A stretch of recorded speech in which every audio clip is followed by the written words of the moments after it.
Hey guys, welcome back to my channel, or welcome if you're new here. We are going to be doing another Things I No Longer Buy video today, but because of the time of year, I thought that it would be fun to put a little bit of a twist on this concept and talk about products that I actually recently used in 2021 that I'll also be leaving behind in 2021. So these are products that I won't be bringing with me into the new year for one reason or another. Maybe I found a replacement, maybe it's just something that I've decided I don't actually love as much as I thought.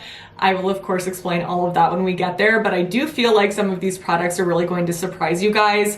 I even feel a little bit surprised that I'm stepping away from them because there's a lot in this video that I have raved about before. So if you would like to know what those products are, stay tuned. We're going to jump into that in a second. But before we do, please don't forget to give this video a thumbs up, subscribe to my channel if you haven't already, click on that notification bell, and drop a comment below letting me know if there's a product that you use this year that you'll also be leaving behind. Thank you so much for doing all of these things. It really helps to support me with the YouTube algorithm. So I appreciate you so much. And if you need anything from me at all, it's always listed in my description box below, including my Lightroom preset filters for editing your Instagram photos, my SPF merch, timestamps, discount codes, links to all the products I'll be talking about, and links to my favorite products of all time. All right, let's jump into it. Okay, so I do have a couple products across each beauty category for this video. So some skincare, hair care, makeup, and body care. So we will keep it nice and organized by category and start off with skincare. Okay, product number one is from CeraVe, and it's the Renewing SA Cleanser. So this is a salicylic acid cleanser that I think is good. Every time I've used it, I've enjoyed it, which is why I've recommended it to you guys before. So it's not like I have issues with that cleanser, but in case you missed it, CeraVe actually did launch another salicylic acid cleanser this year. This one is called their Acne Control Cleanser. So when I was looking at the two ingredients list side by side, I was like, what's the difference? Why do they feel identical? They pretty much have the exact same ingredients list. Obviously, amounts of ingredients could have changed and definitely did based on the formula, but it's not like there's that much of a difference in added ingredients. There is one added ingredient to this that is not in the original SA cleanser called Hectorite Clay. That is designed to absorb excess oils. I think that's a nice addition to a cleanser like this that is designed to help with clogged pores and oily skin. But I think the biggest difference is that they actually have the amount of salicylic acid in this cleanser listed on the bottle. They don't have it listed for the Renewing SA cleanser. So this has 2% salicylic acid. Because it's not listed on the Renewing SA cleanser, that means that there's less than 0.5% salicylic acid in that. That could be great for you, but because that sounded so sassy, that could be great for you, but it could be enough for you to actually see results when it comes to clogged pores. So if that works for you, great, continue to use it. But if you feel like you've tried that, you just really didn't see a change in your skin, you're continuing to struggle with blackheads and clogged pores, this could be something that you see even better results with and are more impressed with. So I actually prefer this formula as well. So because of the 2% salicylic acid and the slight formula change that I think does just make it a little bit easier to work with, I am now replacing the SA cleanser with the Acne Control Cleanser, leaving that behind, bringing this with me. So if you want to see this formula in action and actually see it side by side with the Renewing SA cleanser, I do have a comparison review that I will list below for you so that you can check that out. But that was product number one. The second skincare product is Curology. So this is something that I used for well over a year as a way for me to get affordable access to tretinoin. And when I explain my replacement, it's gonna kind of feel like I'm cheating a little bit. We'll explain when I get there, but I wanted to talk about it in this video because I feel like I still am seeing comments to this day that say something along the lines of Curology ruined my skin. Don't use Curology, it destroyed my skin. And that makes me feel like people are kind of confused about what Curology really is, because that to me sounds like people think that Curology is one specific ingredient or formula that you can only get through Curology, and that's not how it works at all. So if you're not really familiar with how Curology works, or maybe you've never tried it before, it's basically just a virtual dermatology service. So in the same way that you go to the dermatologist to get a prescription for acne or aging or dark spots, you can do that exact same thing through Curology with their online dermatology provider. So the ingredients that are being prescribed are the exact same. It's not like there are certain ingredients available only through Curology that a derm would never prescribe you. They're the same across the board. So I could get a prescription, tretinoin, from Curology, or for my derm in person. Same ingredient, just different avenue to getting that ingredient. So I know that a lot of people do know that, know exactly how Curology works, but because I still see comments like that, it just makes me want to clarify that the issue is not Curology. It's just the ingredient that is causing irritation, because the reality is tons of acne fighting ingredients cause a lot of irritation initially and can just take time for your skin to adapt to. So I will get off my soapbox now and explain what I'm using instead of Curology. It is a little bit of a cheat because it's a sister brand of Curology, but it's not the exact same thing. It is called Agency. So to my understanding, the biggest difference between these two brands is that Agency is more so focused on those with aging concerns, and Curology is more so focused on those with acne concerns. So you can get a lot of the same ingredients from both brands, like tretinoin. So that's why I got Tret from Curology and I'm getting it now from Agency. But the difference is that there's certain acne fighting ingredients that you can get through Curology that you can't get through Agency, and aging focused ingredients that you can get through Agency that you can't through Curology, if that makes sense. So I switched over to Agency because the brand did reach out to me and ask if I wanted to try it out for free for a few months. So I want to make sure I'm disclosing that I did get free product for a period of time, but I'm paying for it myself now. This video is not sponsored. I've never been sponsored by Agency or Curology. I'm paying for it myself. I love it. I would definitely recommend it. It's such an easy way to get access to tretinoin and other amazing ingredients. It's convenient, and a lot of the times it's much more affordable than what you can get through the dermatologist if it's not covered by insurance, which oftentimes it's not. So that's what I'm using now, but these are also not the only two brands. It's not like Curology owns this kind of business. There's a lot of other brands now that offer you prescriptions that you could get through the derm virtually. I think one is called Apostrophe. There's more, so you don't have to choose these either, but I'm definitely a fan of the virtual service. Come on, it's 2022. It's convenient. Okay, let's move on to Haircare next. So this is not one product technically, it's 3 different products, but I always use them together, or used, past tense, in the same step in my hair care routine, and they are 3 different oils from The Ordinary. They're marula oil, Moroccan argan oil, and they're squalane. This is one of those that's probably going to surprise a lot of you because I raved about this trio. I was obsessed.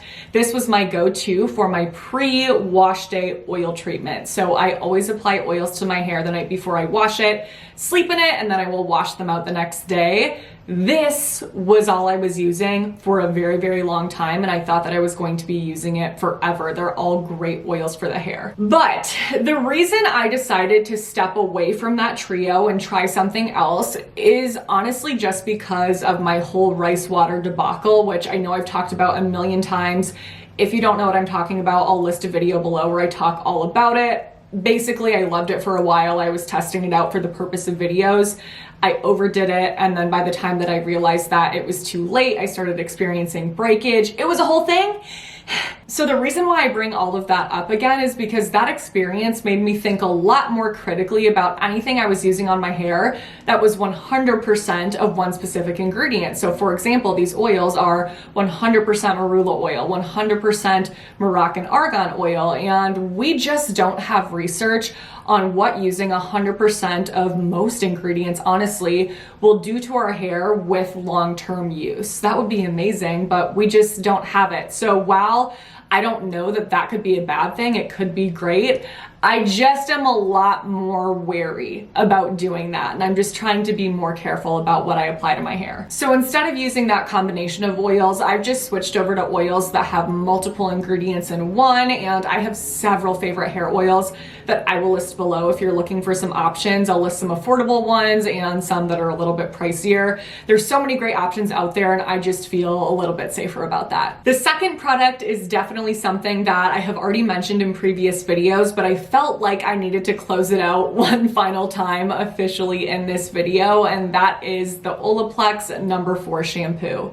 May she rest in peace. The reason I stopped using this is because I started to learn much, much more about the importance of using pH balanced hair care than I ever had before, and I really started to learn about what actually happens to our hair when we use low pH hair care versus high pH hair care. And high pH hair care, in short, just damages our hair. So I found out that the Olaplex shampoo has a pH between 6 and 6.5, which is just too high. That's not optimal for healthy hair. And I have talked about this before.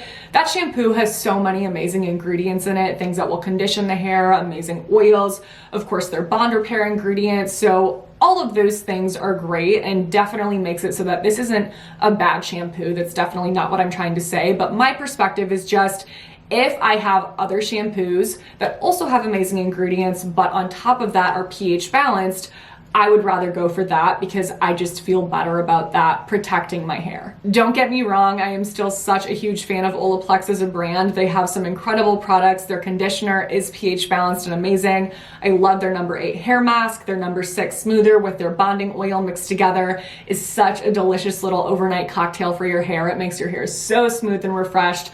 I love all of those products. So it's not like, you know, I'm crapping on Olaplex. That is just a product that I'm no longer using from that brand.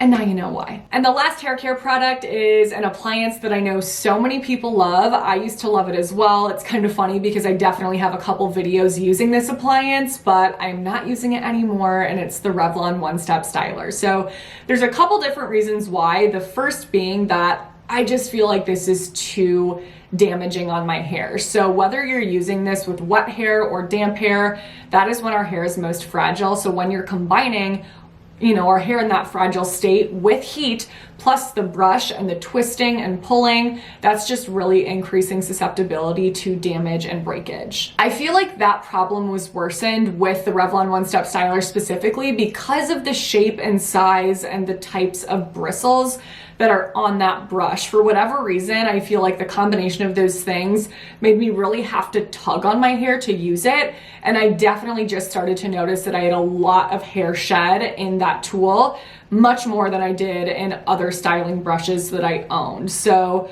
that's why I feel like the Revlon One Step Styler specifically just didn't work for me, but I also do just have naturally straighter hair, and I feel like I can get a really, really similar result with a blow dryer, so it just wasn't worth it for me because I feel like the results weren't that special. So I'm not using the Revlon One Step Styler anymore. I'll list a couple of my favorite styling tools below, like my favorite blow dryer, favorite curling iron, things like that.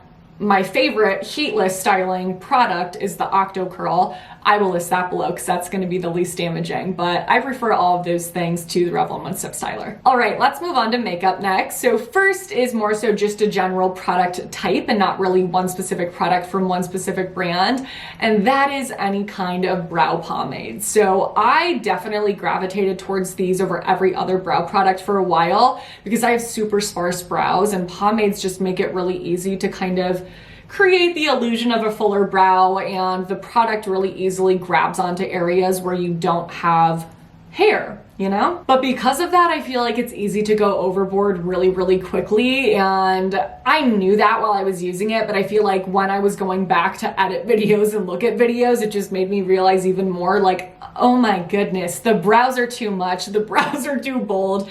So I, you know, used up my last pomade and did not repurchase. So I am sticking to pencils right now predominantly. So my absolute favorite brow pencil is from Arches and Halos. This one is their angled brow shading pencil. I have the shade Sunny Blonde, which I think is a perfect match for my natural hair color, not too warm, not too ashy, but these are exact dupes for the Anastasia Beverly Hills brow definer pencils for much cheaper. So go for these. They are amazing. This brand in general is great. They have so many brow products that I love, but doing the pencil thing over the pomade so that I don't look so crazy. And the other makeup product is technically two different products, but from the same line from NARS, and it's their Soft Matte Complete range. So their Soft Matte Complete Foundation and Concealer are two products that I will no longer be using in the new year. So I actually have reviewed both of these products. I think they perform really, really well. They're both matte, obviously. They're very long wear. They give you very full coverage. And I think that they're great for anyone that wants full coverage that has incredibly oily skin. But I just think they're way, way, way too much for me for the type of look that I'm going for now. I definitely prefer something that's a little bit more like medium to full buildable coverage that looks fresh with a more radiant finish. I felt like the combination of those two products on my skin just looked super intense and flat. and just didn't really give me the dimension that I like to go for. So I would not recommend those if you also like a fresher look. Something I have been obsessed with recently is the L'Oreal True Match Nude Hyaluronic Tinted Serum. This is gorgeous. It gives you that medium to full buildable coverage, but looks so much more natural. And something that's newer is the NYX Bear With Me Concealer Serum.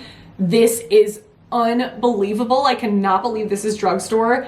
These two together, oh my gosh. Oh my gosh. All right, last category is hand/nail and body care. So this first product is something that I say knowing full well that I may end up caving and doing it again in 2022, but I am trying to put it out there in this video so that I don't, because I regret it every single time, and that is acrylics on my nails. For the past several years, I've probably gotten acrylics at least once a year, and for the first few months, I am obsessed with them. I think they look so pretty, so much more elegant.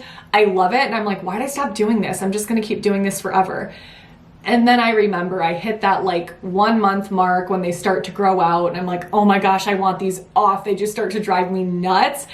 And then after that, when I get them finally removed, my nails are trashed, and it takes me months to recover. My nails are so bad right now. I don't even want to talk about it. So I recently got my acrylics off after having them for a few months, and my nails are horrific. It's gonna take me forever to recover. So I am back on my OPI Nail Envy game. If you don't know what this is, it's basically a nail strengthener, and I'm going to be living with this on my nails for the next few months so that they can recover more quickly, because I could like feel the skin under my nail. That's how thin they were. And on top of that, I also just love changing my nail color way too much. So having one color for a full month, I can't do it. One of my favorite things ever, every single week, is just to sit down and change my nail color depending on my mood. So my favorite nail polish brand is Lights Lacquer. They have so many cute shades, the absolute best. I do have a discount code with them that is listed below, and I'll list some of my favorite shades.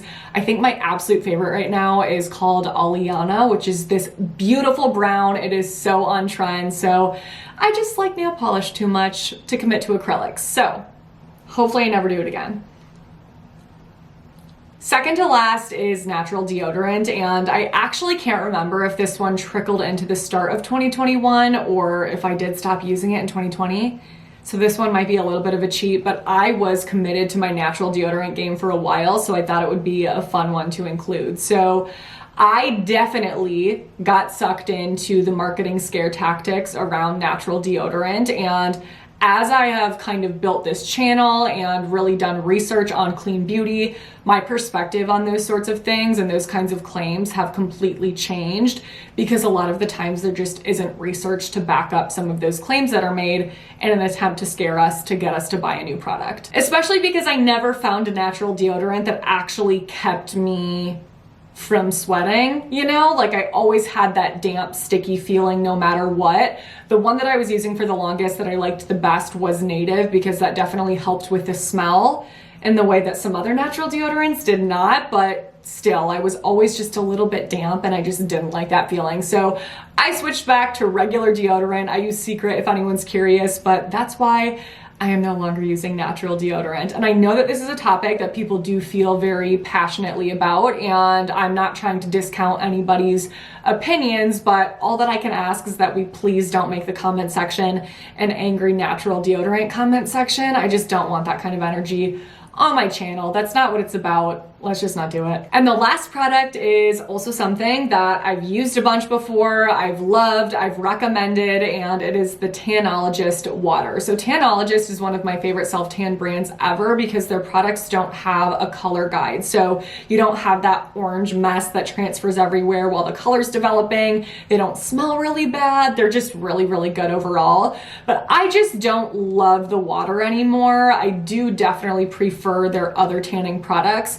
I feel like it's just trickier to use, and it's harder to apply the exact same amount to different body parts. Okay, hold on. I feel like because it's a spray bottle, it's difficult to spray the exact same amount on opposing body parts. So like to get the exact same amount of product on my forearm here and my forearm here. You know what I mean? I just always found myself over applying much more product than I normally would with any other type of tanning product because I was nervous that my color wasn't going to be even and dark enough on both sides. So it's also not the easiest to use because you have to have it like sprayed at the right angle. You can't spray it upside down. It won't come out. So I don't know. I definitely just prefer their mousse. I love, love, love their self-tan mousse. I use the shade Dark If You're Curious, but I find that those application issues just don't happen with the mousse because you can go buy pumps instead of sprays and know exactly how much that covers. It's just less of a hassle for me. And with that, we have made it to the end of this video. Those are all 10 of the products that I'm going to leave behind in 2021. I'd love to hear your guys' thoughts in the comments below. Are you currently using any of the products that I'm leaving behind? Are you using products that I found as replacements for those products? Let me know. As always, please do not be offended if you're loving something that I decided to let go of. It's not my business what anyone uses. I'm not judging. It doesn't matter to me. I just want everyone to use products that they love, that work for them.